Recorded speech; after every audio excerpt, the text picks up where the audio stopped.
the StarrSoaps channel. How are you today? I'm doing good. Today I'm going to be making a really super groovy soap that's going to be all about rainbows. That's right.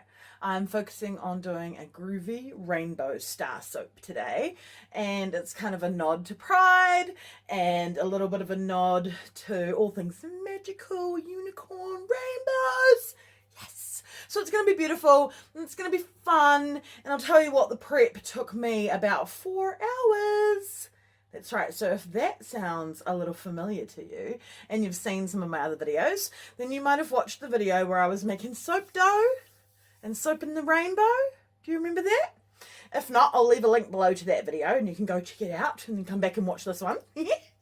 Because that one is where I prepped, and this one is now the final project. So I'm very excited and I can't wait to make it and show you how it turns out. So I'm going to be scenting it in super delicious fruity scent called Cherry Moya, and maybe some people call it like Cherimoya. It's a exotic fruit. It's otherwise known as custard fruit. It's really sweet and creamy. It's a delicious scent, and I think it matches this beautiful rainbow colourful soap really, really well. So without further ado, come along with me, Crystal Starr, the Star Soaper, and I'll show you how we make rainbow star soap. Squee! Okay, so what I forgot to mention in that wonderful bright bubbly introduction is that this is also a collaboration soap. That's right, I'm making this soap in collaboration with JenSpice from JentelSoaps. She's got a cool YouTube channel, and I'll leave the link below, and you should definitely go check it out, where she makes cool soaps, but she also has heaps of other groovy content, things like beekeeping and all sorts of cool stuff to keep you interested. So Jen has been following StarrSoaps for quite some time, and we've become good friends over on Facebook in the Facebook group StarrSoapy Family, and we decided it might be a fun idea to do a rainbow star collaboration. So I'm using the tool that she kindly sent me as a gift, which is a clay extruder.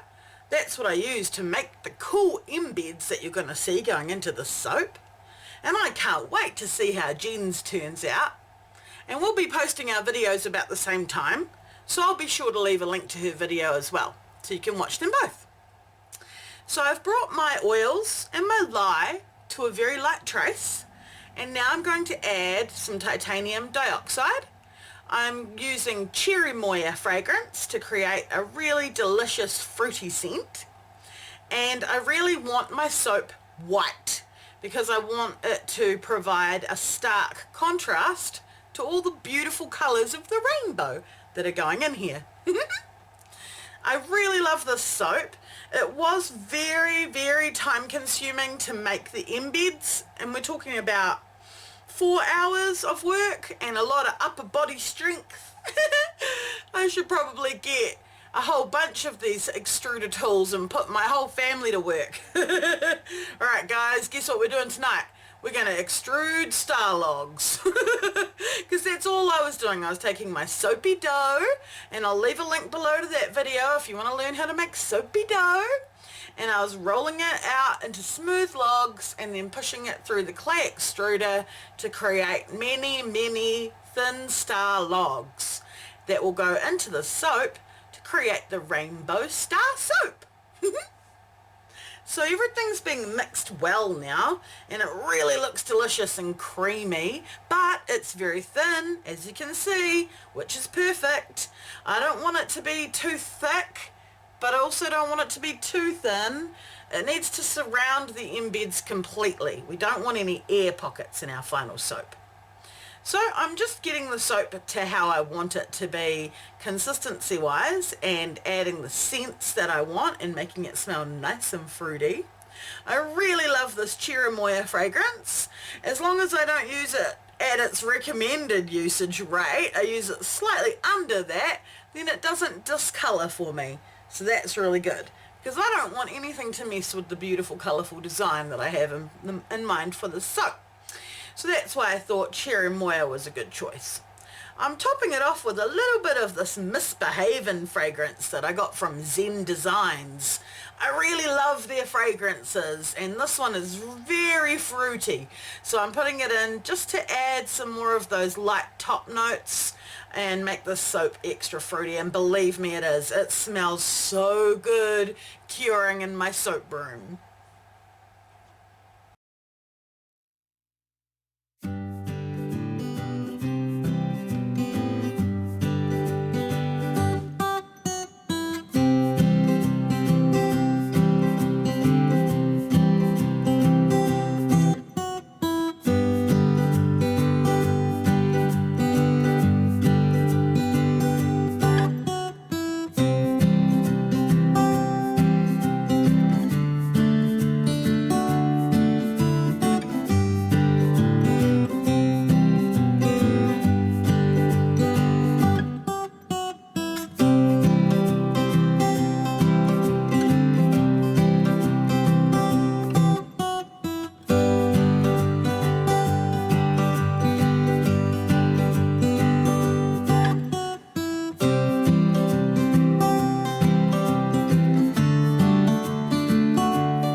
So now that I'm layering the soap, I'm just going to follow the Roy Jabiv rule. That is red, orange, yellow, green, blue, indigo, violet. Excuse me. So I'm doing it backwards, and I'm starting off with my purple or my violet, and then my pink, which I consider is my indigo, I guess. And then I'll move my way through the rainbow so that hopefully in the final bar, that's what you'll see. You'll see each shade of the rainbow represented in a star log. I think it should be a super groovy soap, and if it turns out how I want it to, I might even try doing another soap that could go like a sister soap to this one that has a black background with all the different colours in it. I think that would look really cool too.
soap in the mold, and now it's time to do a decorative top.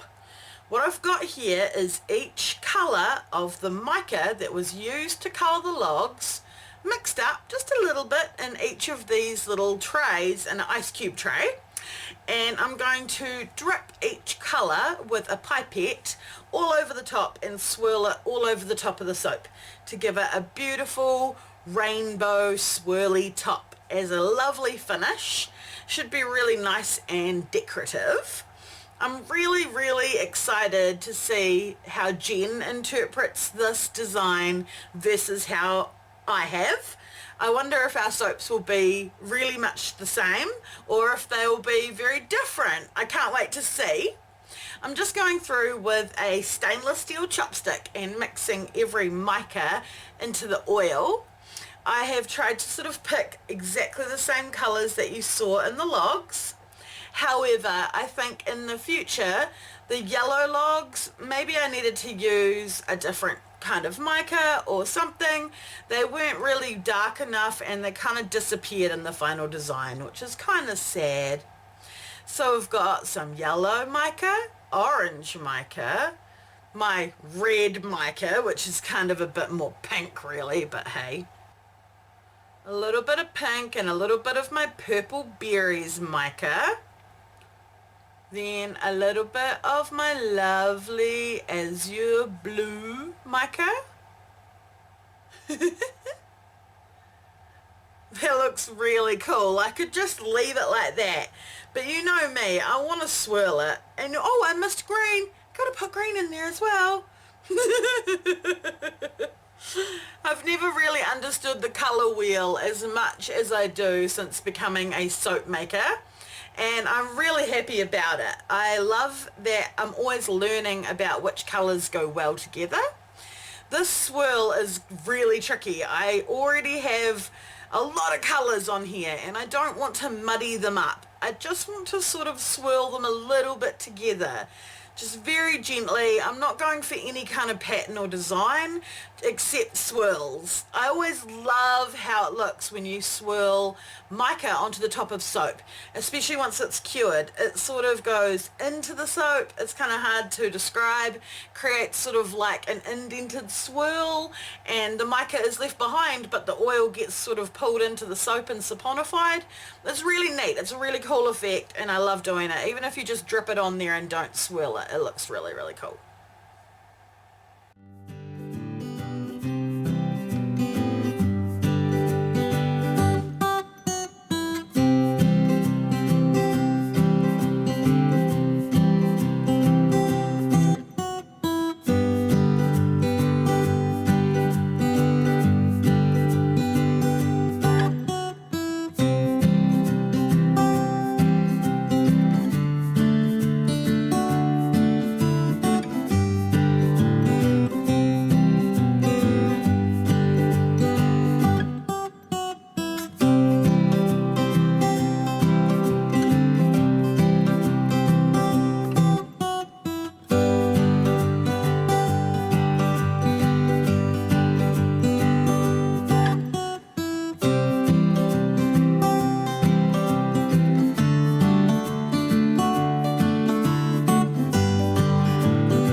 So as you saw, I ended up making some little bonus bars with the tiny bit of wet soap that I had left, just using the unicorn colours, pink, blue and purple. Here we have the cut, and look at that! It looks really cool! They all came out so pretty, which I was a bit worried about because the logs kind of looked a bit funky, and I'm thinking, will they really look like stars? And they do! Lots and lots of rainbow of stars in my soap. I love it. I love it so much. I don't know if I want to even sell these. They're so gorgeous. But I will. They'll be for sale. Don't worry about that. And if you would like to get yourself some rainbow star soap or any of my other lovely star soaps, please do send me an email, StarrSoaps@gmail.com. Let's make a soap deal. I've got a few little pockets in there, as you just saw, and that's kind of a shame, but it's pretty difficult to avoid, especially with all those embeds. Maybe a little bit more tapping was needed. I definitely want to try this again, and instead of putting white soap in the background, I want to try it with black soap in the background.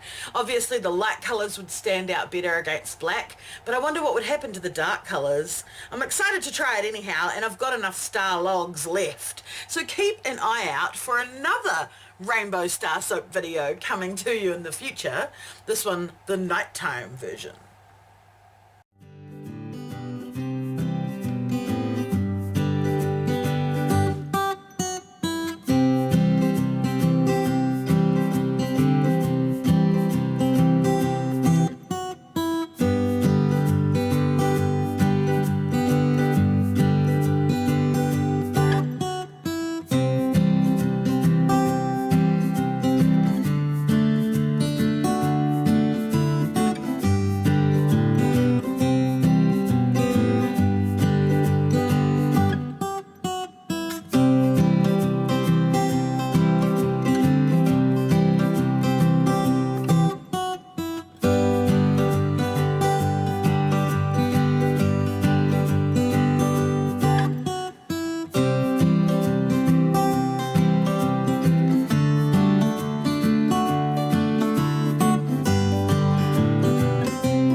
Here we have some beautiful photographs I took.